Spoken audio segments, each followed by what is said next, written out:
Hello dear learners, PG is here and welcome see you in PG point. देखिए आज हम लोग क्या करेंगे, आपका जो चैप्टर नंबर 6 है उससे संबंधित आपके जितने भी लॉन्ग आंसर्स हैं उसको हम लोग पढ़ रहे होंगे, है ना। तो आप लॉन्ग आंसर्स को ये मत सोच के पढ़िएगा कि ये ऐसे ही पूछा जाएगा। हो सकता है लॉन्ग आंसर का कोई एक पार्ट आपसे शॉर्ट में पूछ ले, है ना। तो या फिर दो कोई शॉर्ट क्वेश्चंस बना करके वो एक लॉन्ग पूछ ले। तो आप एज अ टॉपिक चीज़ों को पढ़िएगा, हेडिंग्स और जो आपके डेफिनेशंस हैं उन पे आप विशेषतः गौर करिएगा, ठीक है। तो शुरू करते हैं आज का सेशन। एज यूजुअल हम आपको पहले ही बता देते हैं कि हमारी Instagram ID PG point official के नाम से है, उस पर आप फॉलो कर लीजिएगा। और टेलीग्राम चैनल हमारा पीजी पॉइंट के नाम से है। साथ में पीजी पॉइंट के नाम से अपन का एप्लीकेशन है ना। वहाँ पर आपको इस वाले कोर्स का पूरा एक पीडीएफ कोर्स मिलेगा, है ना, इस वाले सब्जेक्ट का, ताकि उसमें जो मॉडल पेपर हैं वो आप अच्छे से सॉल्व कर पाओ। मॉडल पेपर पे मैं फोकस इसलिए करवा रही हूँ आप लोगों को, क्यों आकि आप जब सॉल्व करोगे ना अपने एंड से तो आपको पता चलेगा कि आप 2 घंटे में कितने आंसर्स लिख पा रहे हो, कैसे क्या चीज़ें हो पा रही हैं। ठीक है। और अगर आप मॉडल पेपर सॉल्व करिएगा प्रॉपर कॉपी में तो उसका आप हमको फोटो इंस्टाग्राम पे भेज सकते हैं, तो मैं उसको चेकआउट भी करूंगी और बताऊंगी कि कहाँ पे कैसे क्या आपकी चीज़ें हैं, क्या गलतियां हैं, इन पे सुधार करो तो अच्छे से नंबर मिल पाए आपको, है ना। तो ये थी एक छोटी सी जानकारी। बाकी चलते हैं आपके पहले क्वेश्चन की तरफ। पहला क्वेश्चन आपका कह रहा है कि व्यक्तिवृत्त अध्ययन विधि से आप क्या समझते हैं और इसके गुणों का वर्णन कीजिए। तो हम लोगों को क्या पढ़ना है भैया, व्यक्तिवृत्त अध्ययन विधि क्या होती है। तो इस विधि को अगर हम लोग थोड़ा सा संक्षेप में जानना चाहें तो व्यक्तिक इतिहास विधि भी कहते हैं। ये विधि बच्चों के विकास और उसके वातावरण के विभिन्न पक्षों की संपूर्ण जानकारी उपलब्ध कराती है। और व्यक्तिवृत्त अध्ययन विधि एक व्यक्ति के व्यवहार का क्रमबद्ध वर्णन है जो गहन जानकारी प्रदान करता है। मूलतः ये विधि चिकित्सा विज्ञान में प्रयुक्त की जाती है। कौन सी विधि भैया, वैयक्तिक इतिहास विधि जो है वो आपकी कहाँ प्रयोग की जाती है, तो चिकित्सा विज्ञान में प्रयुक्त की जाती थी। और कल के वीडियो से बहुत बच्चों ने शॉर्ट का आंसर कमेंट सेक्शन में किया था, तो वो बहुत अच्छी चीज़ लगी मेरे को और पता चल गया हमको कि नहीं आप लोग सीरियसली पढ़ाई कर रहे हैं, और ये देख करके हमें बहुत अच्छा लगा। ठीक है, तो वेरी गुड, ऐसे ही पढ़ते रहिए।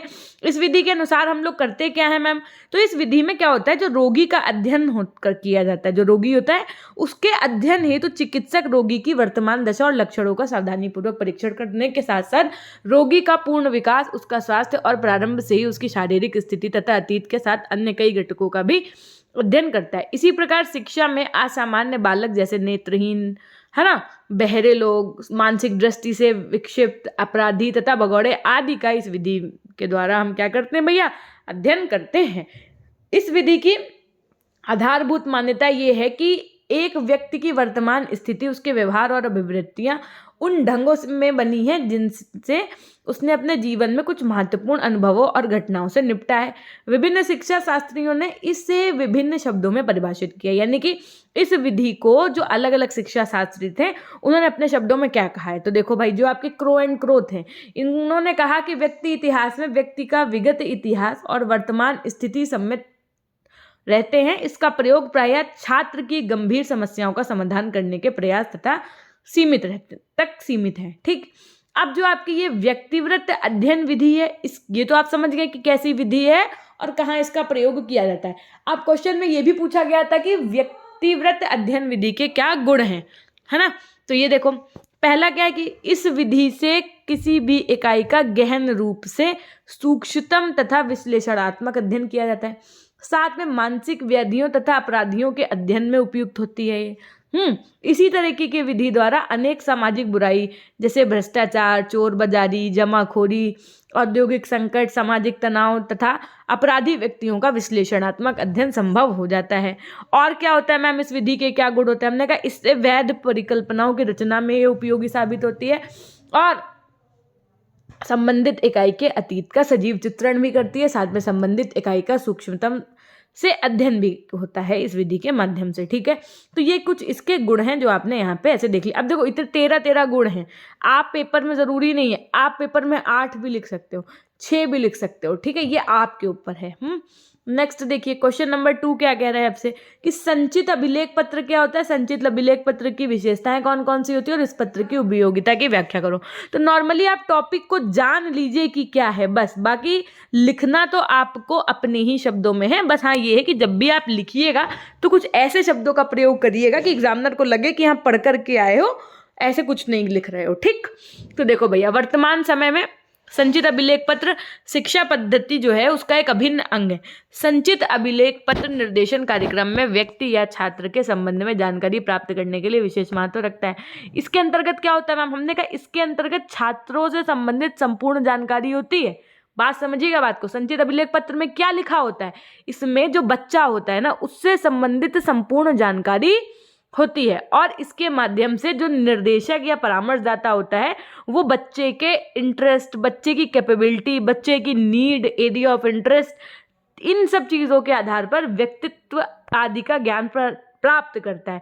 फिर उसको क्या करता है भैया, फिर जिसके फलस्वरूप वे छात्र को अपनी बुद्धि एवं विकास करने में अत्यधिक महत्वपूर्ण योगदान दे सकते हैं। यानी कि जो आपका संचित अभिलेख पत्र है, पहले अगर वो परामर्शदाता या निर्देशन जो दे रहा है, निर्देशन दाता, वो उस चीज को देख लेता है ना, तो उसको ये चीज पता चल जाती है कि इस व्यक्ति का इंटरेस्ट किसमें है और ये व्यक्ति जो है इसकी क्या क्षमताएं हैं।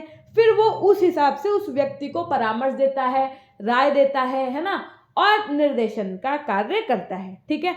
संचित अभिलेख पत्र का अर्थ क्या होता है, तो संचित अभिलेख पत्र एक ऐसा पत्र है जिसमें छात्र का स्थायी एवं व्यक्तिगत इतिहास होता है। क्या होता है बेटा, तो छात्र का यानी कि बच्चे का स्थायी और व्यक्तिगत यानी कि उसका पर्सनल डेटा और जो भी उसने क्लास में मतलब अपने स्कोर किया हो सकता है, जो भी उसकी चीज़ें होती हैं, इन सब चीज़ों की इतिहास होता है। ये वह प्रलेख है जो छात्र के व्यक्तित्व का पूर्ण, विस्तृत तथा पनपता चित्र दर्शाता है। संचित अभिलेख पत्र विद्यालय में किसी अध्यापक अथवा किसी अन्य कर्मचारी के द्वारा रखा जाता है। ये एक ऐसा पत्र होता है जिसमें छात्र के विद्यालय में प्रवेश से विद्यालय छोड़ने तक का शारीरिक, मानसिक, सामाजिक, मनोवैज्ञानिक, शैक्षिक तथा चारित्रिक विषय का क्रमबद्ध अभिलेख नियमित समय अंतर से शिक्षक, निर्देशक अथवा अन्य किसी प्रशिक्षित तथा योग्यता प्राप्त व्यक्ति के द्वारा विभिन्न परीक्षणों के प्रमाणों या निरीक्षणों के आधार पर रखा जाता है, ठीक है। आई बात समझ। विभिन्न विद्वानों ने संचित अभिलेख पत्रों के भिन्न भिन्न प्रकार को भी परिभाषित किया है। जैसे आपके मुरे थॉमस के अनुसार इन्होंने कहा कि संचित अभिलेख पत्र में किसी ज्ञान के बारे में लंबी अवधि में एकत्रित की गई सूचना होती है। वही चीज एलेंस ने अपने शब्दों में कहा कि संचित अभिलेख पत्र सूचनाओं का वह अभिलेख है जिसका संबंध छात्र के मूल्यांकन से होता है और जिसे एक कार्ड पर लिखकर एक ही स्थान पर रखा जाता है। वहीं पर आपके जो माध्यमिक शिक्षा आयोग है, इनके अनुसार क्या होता है, ये इंपॉर्टेंट है, ये अगर आप लिख देंगे तो अच्छा इम्पैक्ट पड़ेगा। क्या कि संचित अभिलेख पत्र माध्यमिक शिक्षा के आयोग के अनुसार क्या होता है, इनके अनुसार बताया जाता है कि छात्रों के कार्यों का उचित मूल्यांकन विद्यालय की परीक्षाओं द्वारा संभव नहीं होता है। छात्रों को भविष्य में नवीन व्यवसाय का चुनाव करने में सहायता देने के लिए उनके विकास का पूर्ण आलेख रखना चाहिए। इन आलेख पत्रों में छात्रों के व्यक्तित्व संबंधी गुण, रुचि, अभिवृत्ति तथा किए गए कार्य का वर्णन होता है।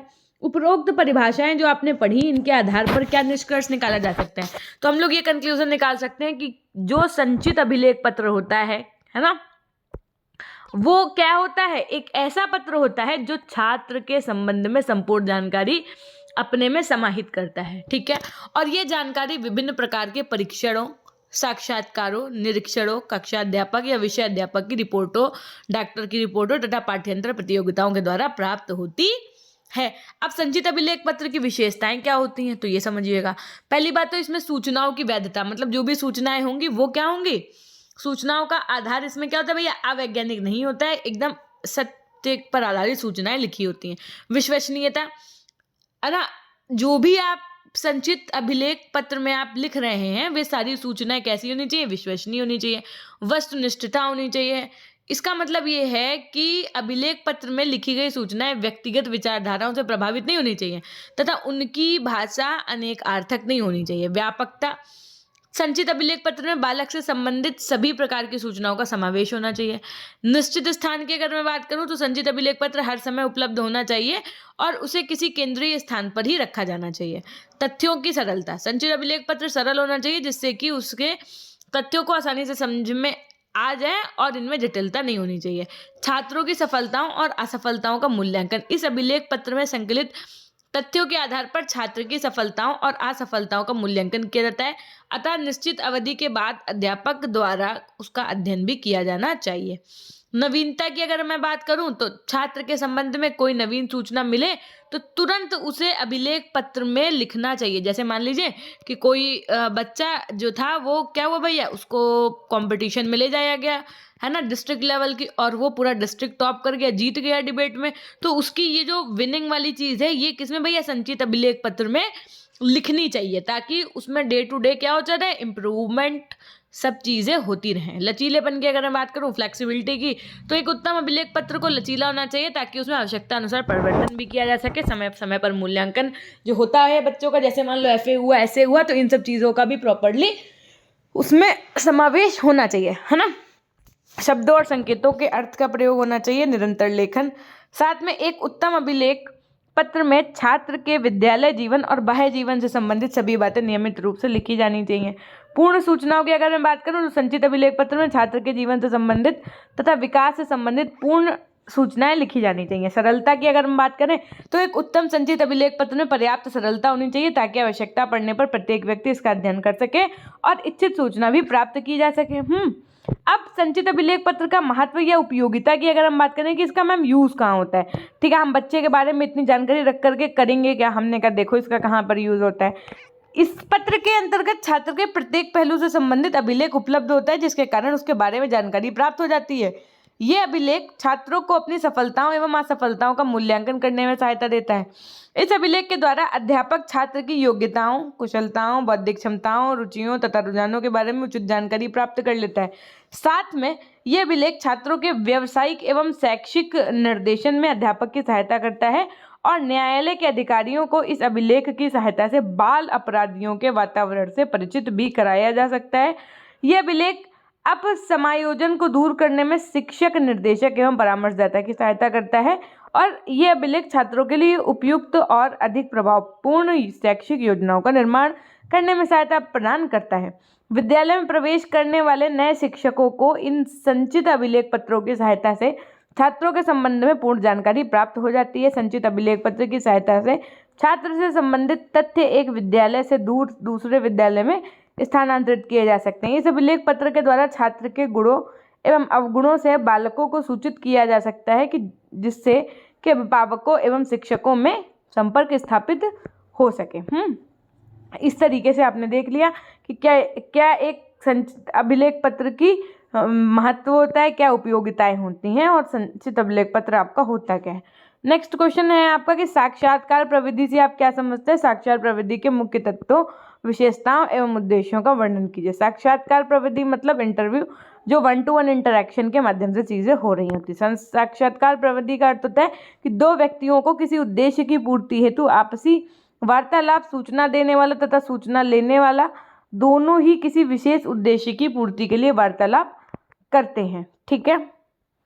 अब इस प्रकार से साक्षात्कार प्रविधि में अनुसंधानकर्ता किसी व्यक्ति या समूह जिससे कि उसे सूचना प्राप्त करनी है उसके आमने सामने बैठकर कुछ प्रश्न पूछकर अध्ययन विषय से संबंधित सूचनाओं का संकलन करता है। परंतु साक्षात्कार प्रविधि केवल आमने सामने वार्तालाप करना ही नहीं है, बल्कि इस प्रविधि के द्वारा साक्षात्कारकर्ता साक्षात्कारदाता या सूचनादाता के अंतः मन में प्रवेश करके उससे वास्तविक सूचनाएं प्राप्त करने का प्रयास करता है। जैसा कि PV यंग ने भी कहा है कि साक्षात्कार को यानी इंटरव्यू जो होता है इसको एक ऐसी क्रमबद्ध प्रणाली के रूप में माना जा सकता है जिसके द्वारा एक व्यक्ति दूसरे व्यक्ति के आंतरिक जीवन में थोड़ा बहुत कल्पनात्मक रूप से प्रवेश करता है, जो कि उसके लिए तुलनात्मक रूप से अपरिचित होता है और इस प्रकार आमने सामने के गहन संबंध स्थापित करके व्यक्तियों से सूचना प्राप्त के लिए की गई बातचीत को हम लोग क्या कहते हैं भैया, साक्षात्कार यानी कि इंटरव्यू कहते हैं।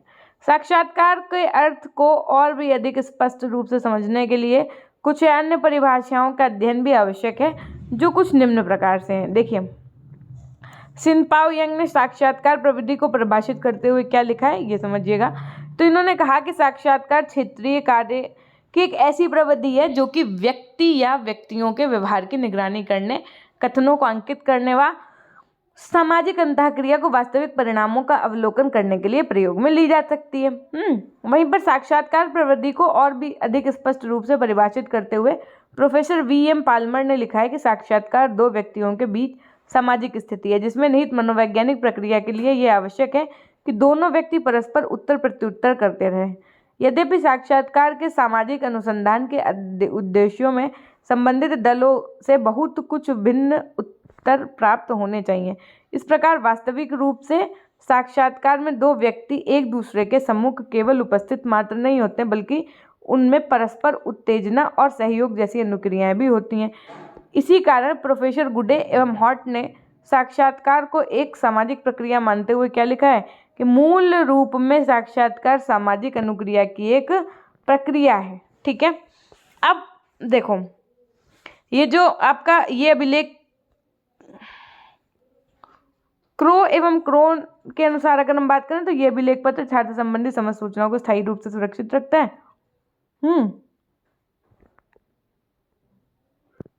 देखिए यहाँ तक आपने पढ़ लिया था ना, उसके बाद में वो थोड़ा सा पेज मिस हो गया था।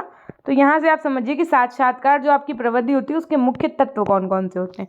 तो साक्षात्कार यानी कि इंटरव्यू, जस्ट आप इंटरव्यू को दिमाग में रखो और तब आप इस टॉपिक को समझो तो बहुत अच्छे से चीज़ें समझ में आएंगी। देखिए अगर अभी तक आपने सेशन को शेयर नहीं किया तो फटाफट से शेयर कर दीजिएगा, लाइक नहीं किया तो लाइक कर दीजिएगा और आपका कमेंट सेक्शन में कमेंट्स करना बहुत ज़रूरी है क्योंकि आपके कमेंट से हमें मोटिवेशन भी मिलता रहता है। ठीक है, तो साक्षात्कार एक प्रकार का वार्तालाप होता है ना, टॉकिंग कम्युनिकेशन, जिसमें कम से कम दो व्यक्ति शामिल होते हैं, एक सूचना लेने वाला और दूसरा साक्षात्कार देने वाला, है ना।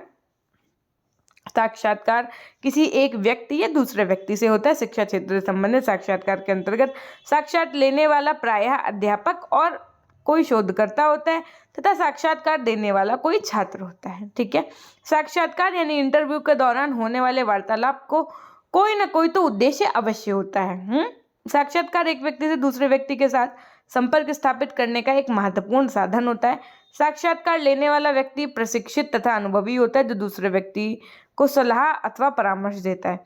साक्षात्कार प्रविधि की विशेषताओं की अगर मैं बात करूं तो पहले क्या विशेषता है कि दो या दो से अधिक व्यक्ति।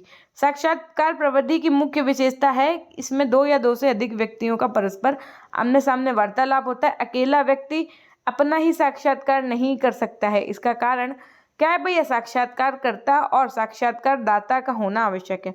आमने सामने के संबंध के विषय में अगर हम बात करें तो साक्षात्कार प्रविधि की प्रमुख विशेषता है कि इसमें साक्षात्कारकर्ता तथा साक्षात्कारदाता के द्वारा प्रत्यक्ष आमने सामने के प्राथमिक संबंध स्थापित किए जाते हैं। विशिष्ट उद्देश्य की अगर हम बात करें तो साक्षात्कार की तीसरी प्रमुख विशेषता है विशिष्ट उद्देश्य है, अर्थात दो या दो से अधिक व्यक्तियों के प्रत्येक वार्तालाप को हम साक्षात्कार नहीं कहा जा सकता, बल्कि साक्षात्कार एक ऐसी उद्देश्यपूर्ण अंतःक्रिया है जिसमें दो या अधिक व्यक्तियों के द्वारा संबंध किसी विशिष्ट उद्देश्य को सामने रखकर ही स्थापित किए जाते हैं। उसके बाद में देखिए साक्षात्कार प्रविधि के प्रमुख उद्देश्य की अगर हम बात करें तो आमने सामने के संपर्क से सूचना प्राप्त करना सबसे बड़ा इनका ये क्या होता है भैया, उद्देश्य होता है। दूसरा, प्राकल्पनाओं के निर्माण का स्रोत यानी कि साक्षात्कार प्रविधि का दूसरा प्रमुख उद्देश्य प्राकल्पनाओं के निर्माण के लिए आवश्यक सामग्री को एकत्रित करना है।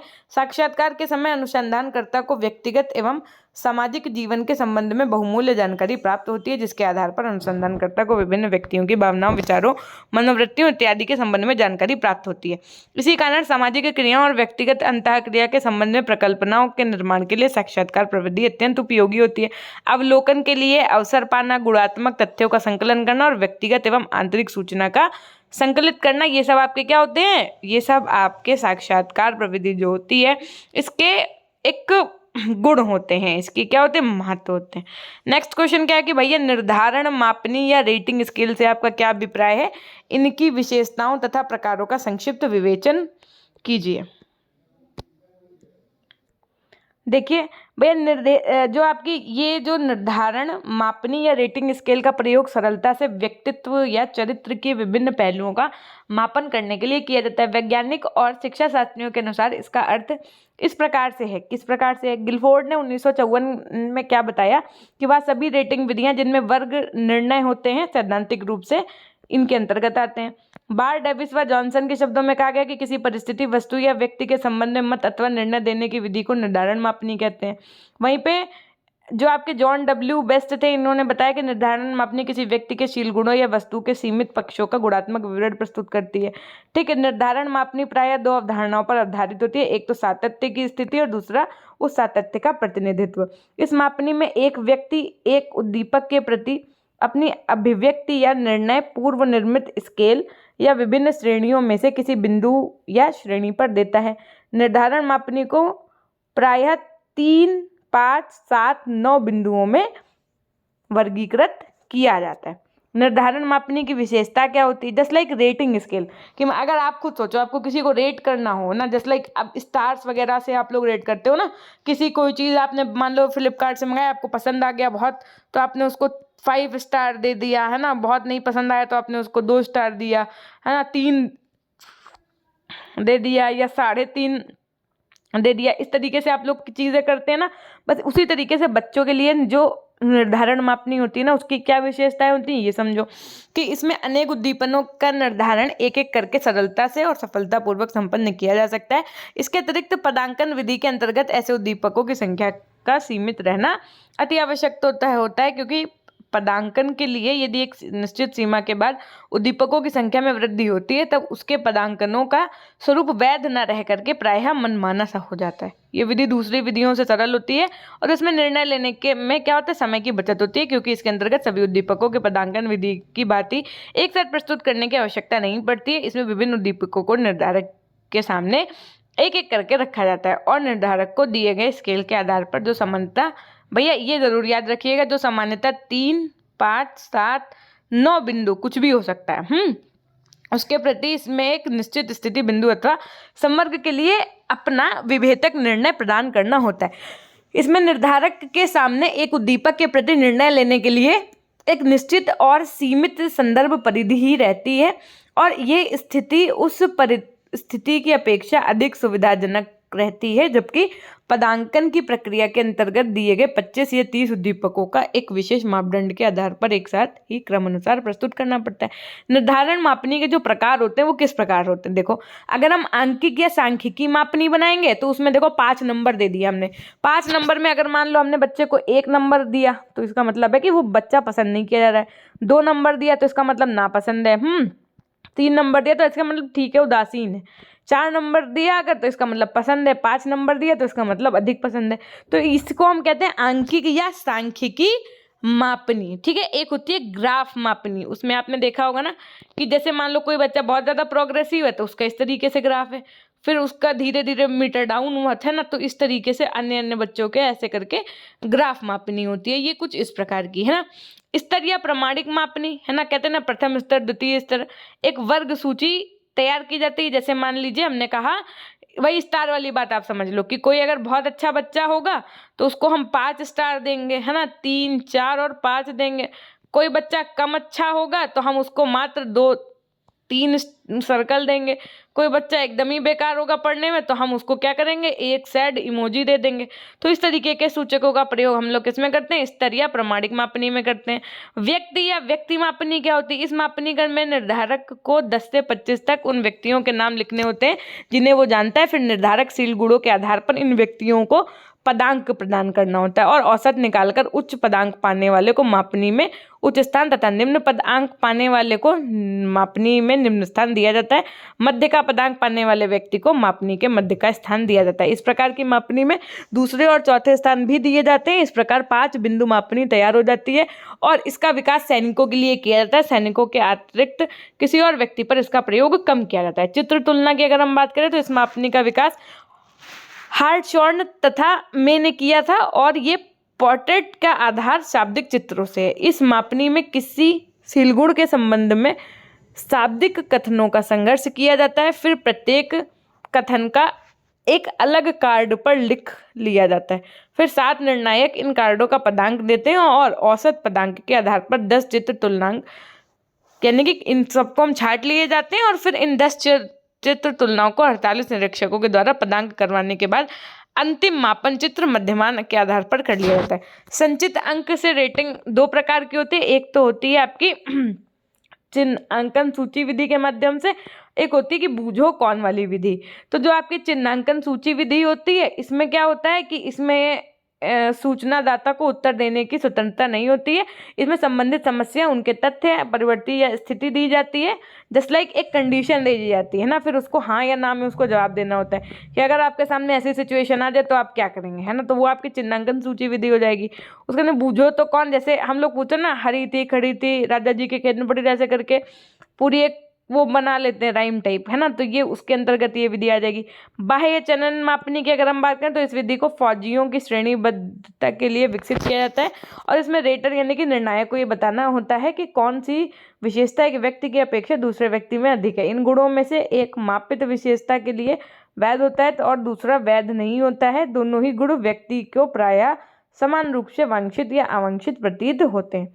ये अब जो हम आपको कराने जा रहे हैं वो one of the most important question है इस चैप्टर का, है ना। क्यों? क्योंकि ये आपका प्रीवियस ईयर 2019 में पूछा गया था। अब देखो साक्षात्कार प्रविधि से आप क्या समझते हैं, ये जो समझते हैं वो तो हम आपको पहले ही करवा चुके हैं। इसके कितने प्रकार हैं हम लोग ये पढ़ेंगे और अनिर्देशित साक्षात प्रविधि से क्या लाभ होते हैं और इसकी क्या सीमाएं हैं ये हम लोग पढ़ेंगे, ठीक है। तो क्योंकि अभी आपको हम इंटरव्यू क्या है ये सब पूरा साक्षात्कार प्रविधि ऊपर समझा चुके हैं, तो आप क्वेश्चन नंबर 3 से देख सकते हैं जो भी हमने आपको बताया। लेकिन अब इसके प्रकार क्या होते हैं तो ये समझो। कार्य या उद्देश्य के आधार पर साक्षात्कार के प्रविधि के मुख्य प्रकार निम्नांकित है। पहला होता है चयनात्मक साक्षात्कार। जब साक्षात्कार का प्रयोग किसी भी जीविका में नवीन नियुक्ति हेतु चयन के लिए किया जाता है तो इस प्रकार का साक्षात्कार को हम चयनात्मक साक्षात्कार कहते हैं। जैसे आपने देखा होगा आईएएस का प्री और मेंस क्लियर करने के बाद में बच्चा किसके लिए जाता है, इंटरव्यू के लिए जाता है ना। तो ये वाली जो साक्षात्कार प्रविधि होगी ये आपकी चयनात्मक साक्षात्कार प्रविधि कहलाएगी। अगर मैं शोध साक्षात्कार की बात करूं तो इस साक्षात्कार में किसी विषय पर विभिन्न व्यक्तियों के विचारों को जानने का प्रयास किया जाता है और इसके लिए साक्षात्कारकर्ता कुछ तथ्यों को निश्चित कर लेता है और उन्हीं से संबंधित तथ्यों का आकलन करता है। निदानात्मक साक्षात्कार की अगर हम बात करें तो ये 10 लाख परामर्श वाली बात हो जाती है। यहाँ पर उस व्यक्ति विशेष से सारी सूचनाएं हम प्राप्त करते हैं और उसके बाद में उसको जो भी प्रॉब्लम होती है उसका निदान करने में उसकी हम सहायता करते हैं। देखो इस निदानात्मक में क्या होता है कि हम उसकी सिर्फ परेशानी को अपने तक जानते हैं और उपचारात्मक में क्या होता है अंतर। उपचारात्मक का मतलब होता है कि जब हम सामने वाले से उसकी परेशानी को जान गए हैं तो अब हम उसको उससे परेशानी से संबंधित क्या देंगे भैया, उपचार देंगे। यानी कि उसको हम बताएंगे ये काम ऐसे नहीं ऐसे कर लो तो अच्छा हो जाएगा। तो ये आपका उपचारात्मक साक्षात्कार के अंतर्गत आ जाएगा। तथ्य संकलन साक्षात्कार की अगर हम बात करें तो इस साक्षात्कार में व्यक्ति या व्यक्तियों के समुदाय से मिलकर तथ्य संकलित किए जाते हैं। शिक्षक इसी साक्षात्कार द्वारा छात्रों से संबंध में तथ्य एकत्रित करते हैं तथा तथ्य संकलन साक्षात्कार शारीरिक रूप से अवलोकन करता है। रचना के आधार पर साक्षात्कार आपका 2 प्रकार का होता है। एक होता है संरक्षित साक्षात्कार और एक होता है आपका असंरचित साक्षात्कार, है ना। अगर हम संरचित की बात करें, है ना, संरचित की बात करें तो इसमें साक्षात्कारकर्ता जो होता है वो साक्षात्कार प्रदाता से पूर्व निर्धारित प्रश्नों को एक निश्चित क्रम में पूछता है तथा विषय द्वारा दिए गए उत्तरों को एक मानवीकृत फॉर्म में रिकॉर्ड किया जाता है। इस तरह इस साक्षात्कार में साक्षात्कार देने वाले सभी व्यक्तियों से एक ही तरह के प्रश्न एक निश्चित क्रम में पूछकर साक्षात्कारकर्ता एक विशेष निष्कर्ष पर पहुंचने की कोशिश करता है। वहीं पर अगर मैं असंरचित साक्षात्कार की बात करूं तो इसमें साक्षात्कारकर्ता जो होता है आपका वो साक्षात्कार देने वाला व्यक्ति से जो प्रश्न पूछता है वो पूर्व निर्धारित नहीं होता है। मतलब हम रैंडमली कुछ भी पूछेंगे, ये नहीं कि हम पहले ही घर से सोच के आए कि हम जाएंगे बच्चे का इंटरव्यू लेने तो हम उससे ये पूछेंगे कि तुम्हारा नाम क्या है, तुम्हारे पापा का नाम क्या है, सबसे हम यही पूछेंगे। नहीं, उसमें ऐसा कुछ भी निर्धारित नहीं होता असंरचित साक्षात्कार में, और ना तो वह किसी निश्चित क्रम में ही पूछे जाते हैं। इसमें साक्षात्कार प्रदाता को अपनी प्रतिक्रिया को व्यक्त करने के लिए स्वतंत्र छोड़ दिया जाता है। साक्षात्कार में जितना लचीलापन होता है उसके आंकड़ों को विश्लेषित करना उतना ही कठिन कार्य होता है। भूमिका के आधार पर साक्षात्कार के प्रकार की अगर मैं बात करूं तो प्रक्रिया एवं प्रविधि पर आधारित साक्षात्कार के 4 प्रकार होते हैं। एक तो होता है आपका निर्देशित साक्षात्कार, दूसरा होता है अनिर्देशित साक्षात्कार, तीसरा होता है आपका केंद्रित साक्षात्कार और चौथा होता है आपका पुनरावृत्त साक्षात्कार। निर्देशित की अगर मैं बात करूं तो इसे नियंत्रित साक्षात्कार भी कहते हैं और इसमें साक्षात्कार प्रक्रम पर साक्षात्कारकर्ता का पूर्ण नियंत्रण रहता है। इसमें प्रश्न व निर्देश पूर्व निर्धारित होते हैं। अनिर्देशात्मक की अगर हम बात करें तो अनिर्देशात्मक में पहले से ही निर्धारित कोई प्रश्न नहीं पूछे जाते हैं वरन अव्यवस्थित रूप से मनगढ़ंत प्रश्न पूछे जाते हैं, है ना। इसमें साक्षात्कारकर्ता पूर्ण रूप से स्वतंत्र होता है तथा उत्तरदाता भी कोई नियंत्रण में नहीं होता है। इसमें परिशुद्धता की मात्रा अधिक नहीं हो पाई जाती है। अगर मैं केंद्रित साक्षात्कार की बात करूं तो इसका प्रयोग सर्वप्रथम आपके मेर्टन एंड कैंडल ने 1946 में किया था और इसमें किसी परिस्थिति का उत्तरदाता पर क्या प्रभाव पड़ता है, इसमें व्यक्ति विशेष घटना से पहले से ही संबंधित रहते हैं। इसमें घटनाओं का विश्लेषण साक्षात्कार से पहले ही कर लिया जाता है तथा इस विश्लेषण के आधार पर ही व्यक्ति के व्यवहार का अध्ययन किया जाता है और इस विधि में प्राप्त प्रतिक्रिया व्यक्ति के अनुभव पर आधारित होती हैं तथा इस विधि में साक्षात्कारकर्ता एक साक्षात्कार निर्देशिका का प्रयोग करता है जिसमें अनुसंधान समस्या से संबंधित प्रश्न दिए रहते हैं। उन्हीं प्रश्नों को अनुसंधानकर्ता उत्तरदाता से पूछता है।